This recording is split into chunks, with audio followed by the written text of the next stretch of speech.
Adeleke, senior advocate of Nigeria, said that the petition become necessary in putting the record straight about anomalies observed by the party during the July 16 gubernatorial election. Just filed it in, signed, and sealed for the tribunal to take over from there. We have the advice of our legal personnel. They have given us assurance that we have a good case, and I believe so. Well, the members of the party are in tune with me, and that's why you see all of them around me. A lot of people are here today believing that we have a good case, and I think by the grace of God, we will have a cause to jubilate at the end of the day. We are here to file the petition on behalf of the governor, Alhaji Isiaka Oyetola, and All Progressives Congress. The petition has been filed and it has been received by the registry of the tribunal. In the next few days, activities will be in top gear with respect to the proceedings of the tribunal. So we are here with the petition, which has fundamental grounds upon which we believe that the election ought to have been returned in favor of Alhaji Isiaka Oyetola and All Progressives Congress. The party reiterated its resolve to pursue the petition to a logical conclusion within the legal means prescribed by the Constitution in ascertaining the facts surrounding the conduct of the gubernatorial poll. From the governor's office, Sanya Ononide reporting. In the meantime, the governor-elect in the state, Senator Ademola Adeleke, has vowed to defend and retain his electoral victory before the Election Petition Tribunal, declaring that his emergence as governor-elect is entrenched in total compliance with the law and the will of the people. In a statement issued by his spokesperson, Malam Olawale Rashid, the governor-elect declared that the July 16th election was one of the most transparent elections in recent Nigerian history, assuring that people's mandate freely given against overwhelming odds will be defended and validated. Senator Adeleke said PDP legal team is taking appropriate action on the filing, calling on his supporters at home and in diaspora to remain calm, saying his victory cannot be stolen through the back door. He reaffirms his faith in the judiciary as an upholder of hope and justice. The Director General of the National Youth Service Corps, Brigadier General Muhammad Kaku Fada, has advised corps members to be of good behavior and avoid any hurt that can tarnish their image or that of their families. The corps members were also advised against any behavior that could rub mud on the good image of the NYSC. Brigadier General Fada gave this advice in his address to corps members during his visits to Ebonyi, Cross Rivers and Imo State orientation camps. He called on the corps member to maintain a high level of discipline and avoid courtism, cybercrime, legalism, and drug-related offenses. He reminded them that the service does not tolerate any form of misconduct and that they are expected to adhere strictly to every rule and regulations as advised. The DG further called on corps members to maintain personal security, adding that the scheme has made enough preparation for their welfare and security, but added that they should not endanger themselves through late-night movements and parties, among other vices. One out of the 668 Muslim pilgrims from Taraba State to the just concluded pilgrimage in the Kingdom of Saudi Arabia has been declared missing. The missing pilgrim, Azan Abdullahi Bamuzi, was reportedly missing from the two batches of pilgrims that arrived in the state. The public relations officer of the State Muslim Pilgrims Welfare Board, Baba Amza Mori, who confirmed the report to newsmen in Jalingo today, said the missing female pilgrim has not been found. Baba Amza Mori said relevant mechanisms have been put in place to locate her and admitted that the National Hajj Commission of Nigeria has assured that they will do everything humanly possible to locate her. He said the state completed the 2022 Hajj successfully with the arrival of the last batch of 131 pilgrims from the Kingdom of Saudi Arabia today. It will be recalled that Taraba State Pilgrims Welfare Board began their journey back home after the completion of the Hajj rites with 536 pilgrims last Saturday. In the meantime, some of the pilgrims who spoke with newsmen described the exercise as one of the best the board has ever carried out in the state. The Defense Headquarters says troops of Operation Wild Stroke have arrested bandits and kidnappers in separate operations between the 29th of July and Wednesday, the 3rd of this month. According to the defense headquarters, 2 terrorists were arrested in Nasarawa State after a gun duel with the troops. The Director of Defense Media Operations, Major General Bernard Onyeko, who confirmed this to newsmen, disclosed that various brands of weapons were also recovered from the criminals. Major General Onyeko, who maintained that based on credible intelligence, troops of Operation Wild Stroke conducted clearance operation at Tise Ibo, Tise Igbako, Akwana, and Ayimbek villages in Logo local government area of Nasarawa State and made contact with terrorists. In the encounter, troops responded with superior firepower, forcing terrorists to flee. Aftermath of the gun battle led to the arrest of 23-year-old Mr. Danladi Shelfa and 28-year-old Mr. Usman Yao, both taken to private hospital for treatment after sustaining gunshot wounds. According to the military, the item recovered include 1 AK-47 rifle and 1 magazine with 13 rounds of bullets. The police in Lagos have arrested a 36-year-old applicant Ifeanyi Ezenaya for allegedly drugging and robbing 6 women of 6 iPhones valued at 4 million naira. Reports have it that the incident happened at Falolu Street, Surulere, Lagos. Ezenaya, whose residential address is unknown, lured the young ladies named withheld to an hotel, laced their drinks with an unknown substance, and dispossessed them of their phones and other valuables. One of the victims, who spoke on behalf of others, told newsmen that they met the suspect a few days ago while celebrating birthday of one of them in a bar. It was gathered that Ezenaya specialized in drugging and robbing women of their phones and other valuables.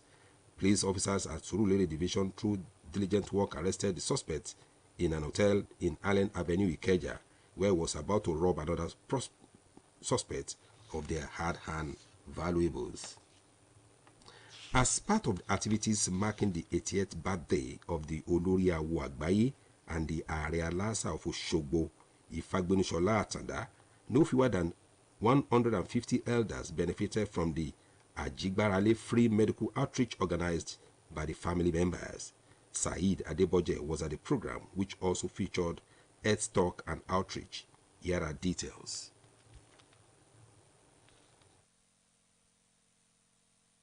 Traditionalists beyond the shore of Osun State and Nigeria were on ground to be a part of the Ajigbarale free medical services organized to celebrate the Are Alasha of Osogbo, Chief Ifagbenishola Atada's birthday, taking the gathering on the healthy ways of life expected of every human being. A medical expert, Dr. Olusegun Ilori, implored individuals to always be conversant of their health status through regular medical check-ups. Dr. Ilori, who berated self-medications, also implored individuals to always visit their hospitals whenever they discover a strange reaction in their body chemistry.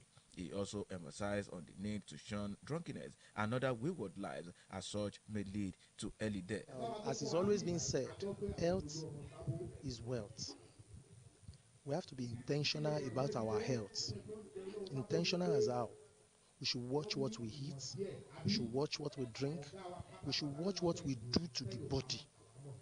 We should be intentional in the sense that what are the things that are familiar in our families, such that by the time we get to certain ages, we start doing routine medical checkups, so that if there is any problem, we'll be able to identify early enough.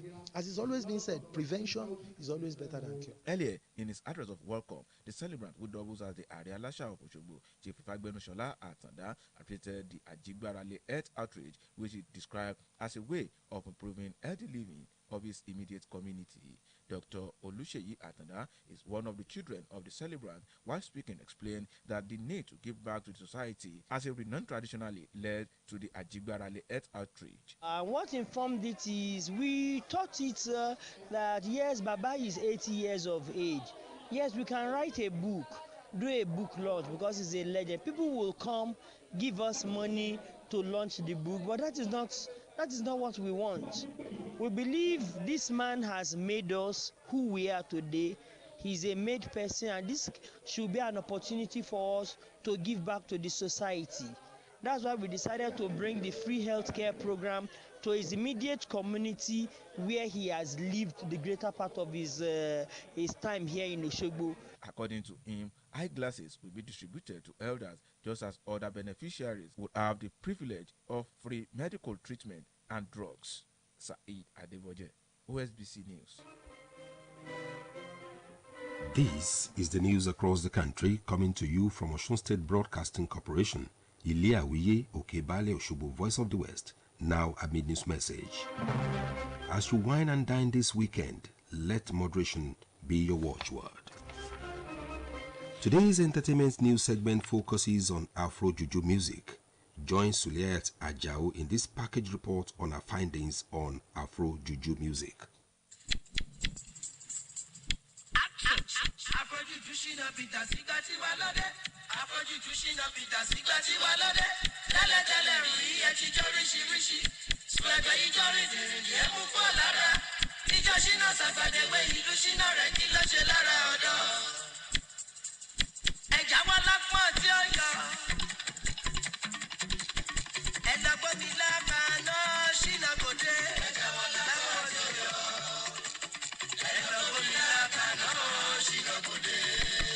Afro Juju is the style of a Nigerian popular music, a mixture of Juju music and Afrobeat. Its famous exponent was Shino Peter, who was so popular that the press called phenomenon Shinomania. As the Juju peaks of popularity came in the early 1990s, as the DJ matured, its power musical offspring to the works of enterprises musicians who fused it with other African popular styles such as Afrobeats, Fuji, and Yoruba-based music known as Yopop.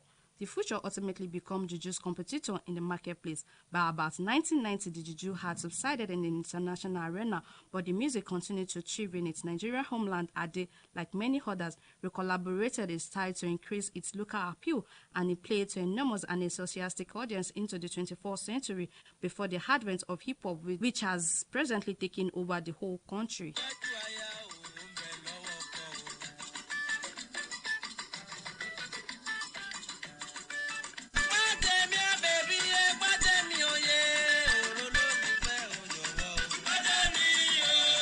Juju and highlight were widely accepted in Nigeria from early 1950s until the late 1990s when Afro Juju came to play in recent time.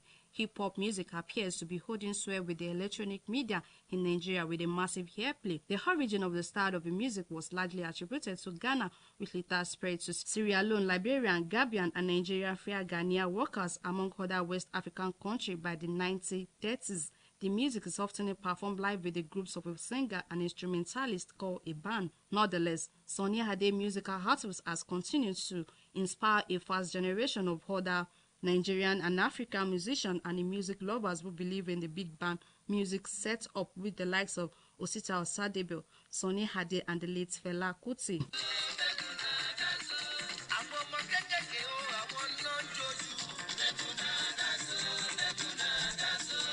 Afro Juju began to express widespread global mainstream acclaim in the late 2010s, with the artist achieving success across Africa, Europe, and North America.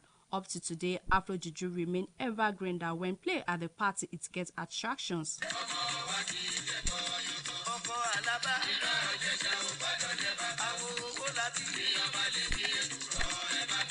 For OSBC Entertainment, this is Suliat Ajao reporting.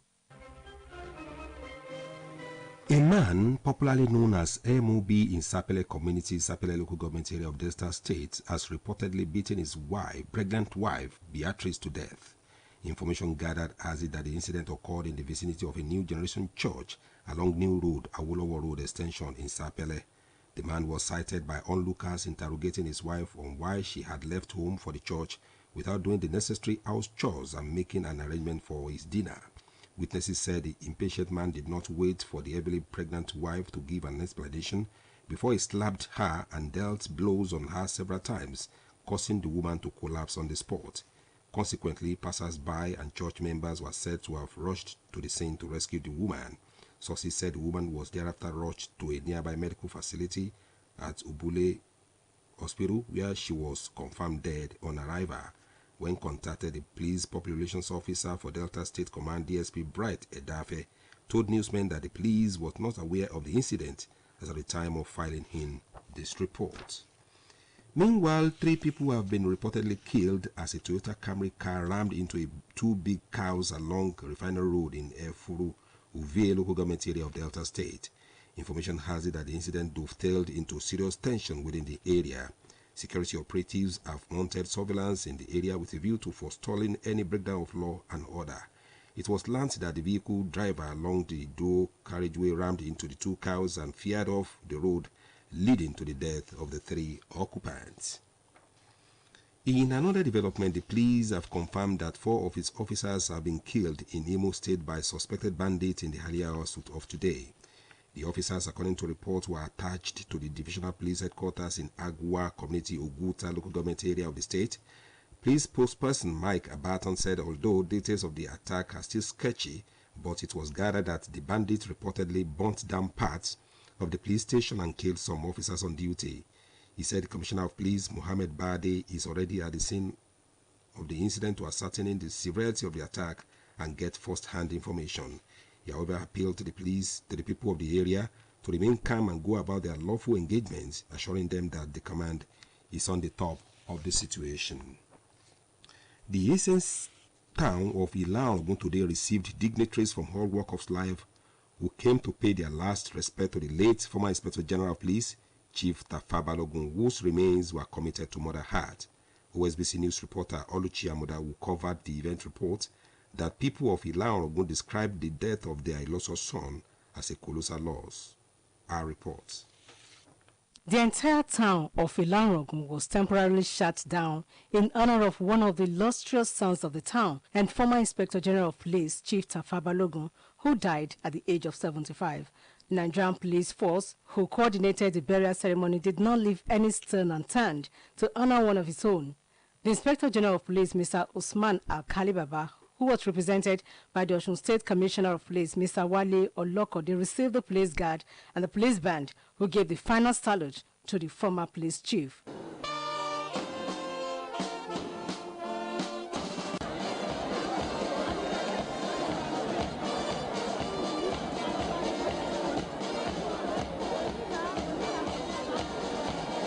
The body of the late former Inspector General of Police was first taken to the Eid praying ground in Ilanrogun for prayers, according to Islamic injunctions. Allahu Akbar. Allahu Akbar. His remains were later laid to rest at his residence in the town. Speaking at the burial ceremony, Governor Adegbega Oyetola, who was represented by his chief press secretary, Mr. Ismail Omipina, described the death of the late Oluomo of Igomina Kingdom as a colossal loss to the town, this state, and the entire country. He maintained that the mammoth crowd that came out to pay their last respect is an indication that late Chief Tafa Balogun lived a worthy life in service to God and humanity. The cow accompanying his corpse to the Eid ground. We agree with that. Indeed, late IGP Tafa Balogun is loved by the people of the town. The wife of the Onogun of Ila, Olori Abosede Oyedotun, stated that his contributions to the development of the town is unquantifiable, saying that it will be difficult for anyone to fit in his shoes. He's done so much for this town. He's a good man, a loving father to the entire town. Speaking in the same vein, one of the daughters of the deceased, Mrs. Biodun Akambi, described her late father as a very hardworking man who loved everyone he came across without discrimination. He noted that he will be dearly missed. A fearless man, a fearless daddy. He taught everyone to be tough and strong. May Almighty Allah forgive his sins. May Almighty Allah grant him at the Jannah, and may God comfort the entire family of Balogun. Some personnel of the Nigerian Police Force who spoke glowingly about their former boss described him as the best Inspector General of Police the country ever had. The police honored him with the historic gun salute.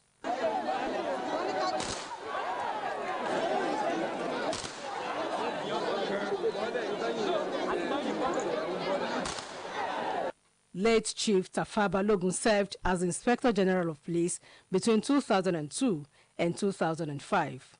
Oluchi Amuda, OSBC News. In the meantime, today marks a year remembrance and anniversary of the demise of Madam Nyenyeade Olashupo Niajala. A statement by the sister of the deceased, Mrs. Mary Adenoti Biyemi, on behalf of the family of Ajala Onikanga's compound Ejigbo in Osun State indicate that Mama Nyinyade Olashupo died on the Friday, 6th of August 2021 at the age of 73 and was buried on Monday, the 9th of August 2021. Madam Victoria Nyinyade Olashupo, a dedicated primary school teacher, served in various schools across Osun State before she retired as headmistress at YTD School, Ojoro, Ede in 2021. During her lifetime, Madam Victoria Nyinyade Olashupo was described by her admirers as a disciplinarian and a generous personality to the core.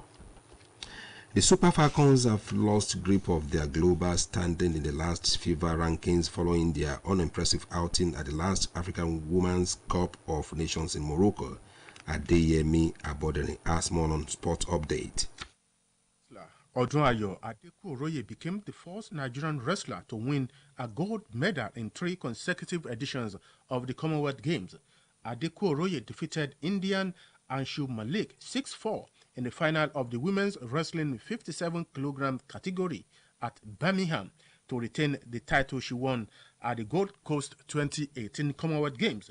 The Ondo State-born Adeku-Oroye had conquered Ez Ajeta of Kenya 10-0 through technical knockout to reach the semi-final before beating world silver medalist the Canadian Hannah Taylor 10-0 via technical knockout to get to the final. Also, Blessing Oborodudu retained the Commonwealth Games title she won 4 years ago in Australia. The Tokyo 2020 Olympics silver medalist defeated Linda Morris in the 68-kilogram women's category final to make it a brace. Similarly, World Under-23 bronze medalist and African champion Esther Kolawole ensured she did not miss the podium at the Birmingham 2022 Commonwealth Games as she conquered Abby Fontaine of Scotland to win the bronze in the 62-kilogram women's category. Meanwhile, Toby Amoson is on the verge of retaining the 100 meters hurdles title of the Commonwealth Games in Birmingham. The reigning world champion qualified for the final of the women's 100-meter hurdles on Friday. It was Amoson's first race since a world record feat in Oregon, USA last month, where she posted 12.12 seconds. The Ijebu-Ode girl became the first Nigerian athlete to win a gold medal at the World Championships. On Friday, Amoson competed in Heat 3 of Round 1 with an easy win clocking 12.42 seconds to qualify for the final. The Gold Coast 2018 champion will contend with Jamaican duo of Daniel Williams and Megan Tapper, England's Cindy Samba, Australian Michelle Janik, and Bahamas' Devin Charlton in a bid to retain the gold medal. Also, 2019 African Games medalist Olajide Omotayo outplayed Malaysia's Chi Leong 4-3 to advance to the next round of the men's singles table tennis event. The Ministry of Youth and Sport Development has splashed $25,000 on Team Nigeria athletes who have so far won medals at the ongoing Commonwealth Games in Birmingham. At the colorful ceremony held for the athletes and their coaches, gold medalists Adijat Olanioye and Folashade Lawa received $5,000 each, while their coaches were also given $3,000 each.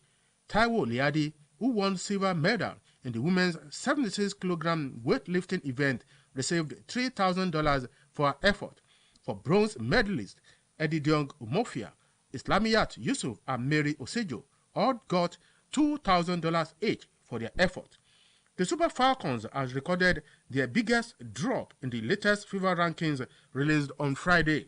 The former African champions dropped a whopping 69.33 points, which is adjudged the biggest ever. Though they remain the first in Africa, their global ranking slumped from 39 in June to 47 in August, which could be linked to their performances at the last month's Women's African Cup of Nations, where they played 6 matches and won just 3, a far cry from their previous outings.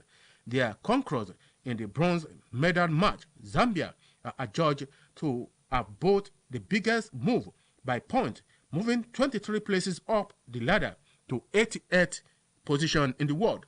Winners of the African Women's Cup of Nations, South Africa, also have impressive move from 58th in the world to 54th. President of the Nigerian Football Federation, Amaju Pinnick, has insisted that the country is ready to host the 2025 African Cup of Nations. Speaking to reporters in Lagos, Pinnick revealed that CAF is likely to withdraw the hosting right of the 2025 African Cup of Nations from Guinea. Sport Update returns on Monday. My name is Adeyemi Aboderi. And now to end the news across the country, here again are the major points. Osun State Chairman of All Progressive Congress APC, Prince Boyega Famodu, said that the decision of the party to file in petition challenging the outcome of the July 16th gubernatorial election in the state was born out of the party's commitment towards justice, fairness and ethical disposition. Men of the Lagos State Police Command have arrested a 36-year-old applicant, Infianyi Ezenaya, for allegedly drugging and robbing 6 women of 6 iPhones valued at 4 million naira.